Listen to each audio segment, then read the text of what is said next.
Hey there, I've got Insta360's tiny Go3S action cam here. It's been out for around 8 months, but I recently got a chance to try it at the Big Sky Ski Resort in Montana, so here's my quick review. So I've used GoPros in the past while skiing, but I wanted to try a smaller camera. The Go3S weighs only 39 grams and use it in some ways I hadn't used a GoPro. Now the Go3S has a smaller image sensor than not only the GoPro 13 Black, but Insta360's Ace Pro 2, so its image quality isn't going to be as good as what you get from those models, but this is the smallest action cam with 4K video, and its really compact size does allow more flexibility when shooting. You can buy the camera separately for around $270, but you're really going to want to get the bundle with the Action Pod, which is a docking station that has a built-in flip-up LCD and charges the cam on the go. The bundle starts at $400 and comes with a few accessories. You have to pay $30 more to get 128 gigs of memory instead of 64 gigs, but I think it's worth it given that the memory is built into the camera and there's no slot for adding micro SD cards. The Go3S is considered a POV or point of view camera, which means it's wearable and it has a magnetic back that allows you to mount it onto your clothing or anything metal. And the bundle comes with a few other mounts, including a clip-on magnetic mount that I'll talk more about in a minute. Ultimately, however, I got my best shots mounting the camera to my ski pole. Okay, so as you can see, when I went to Big Sky, I happened to luck into some pretty awesome conditions.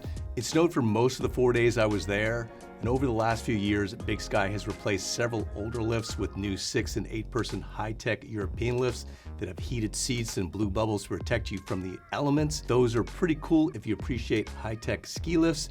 And last year, it got a brand new tram that takes you to the top of Lone Peak Mountain. The only problem is that all the terrain the tram accesses is above the tree line, so if it's storming, it's pretty hard to see anything at the top and doesn't make for great shooting conditions, but locals don't seem to mind that because it means short tram lines and deep untracked powder. Also, it doesn't really bother them to ski blind because they know the terrain well. The conditions were so bad, or good depending on how you look at it, that I never had to wait more than 5 minutes for a tram ride. I was a little concerned that the camera's image quality wouldn't be all that good, but it ended up being better than I expected, and I thought the image stabilization was good. Along with the ability to shoot 4K video and higher resolution still images, Insta360 says the Go3S not only has a new wide-angle lens, but 50% more processing power than the Go3. The Go3 shot in up to 2.7K, so you're looking at almost twice the number of pixels with the Go3S. There are also different options for setting the FOV or field of view, and Insta360 says there's less edge distortion in the widest FOV modes.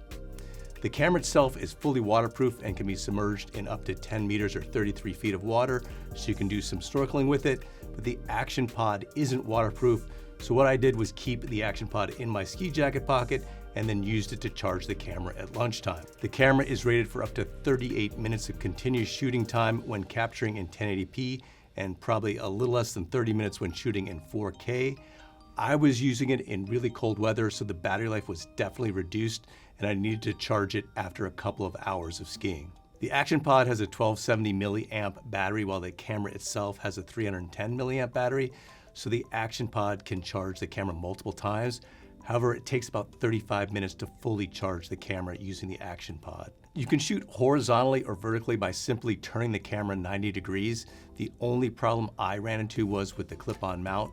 The camera adheres magnetically to the mount and it seemed like it was stuck to the mount pretty securely, but I was wearing it on my jacket and when I was on the lift, the camera somehow popped out of the mount.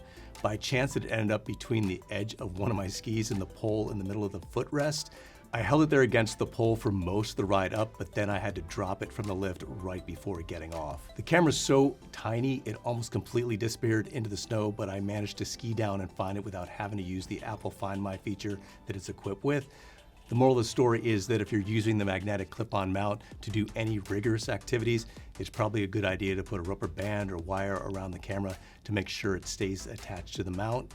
If you're just walking around with it attached to a piece of clothing or a baseball cap's brim, everything should be fine. I'll finish up by mentioning that the Insta360 app for iOS and Android has really improved over the years. You can adjust camera settings and edit videos right on your phone. I use the Insta360 Studio desktop app for macOS and Windows to download and transfer the clips to Google Drive for editing, But the mobile app and desktop app both have a manual editing option as well as AI editing that analyzes your footage, chooses highlights, and automatically edits them into a finished video. That's a quick look at the Insta360 Go 3S in action at Big Sky in Montana. As I said in the intro, if you're looking for an action cam with top-notch image quality, this probably isn't for you, especially at its elevated price point, but its image quality is better than I thought it would be, and its tiny form factor does give it some real advantages when it comes to shooting flexibility. It may just be the best POV camera out there right now and is fun to use if you can afford it. As always, feel free to let me know what you think in the comments section. I'm David Connor for CNET. Thanks for watching.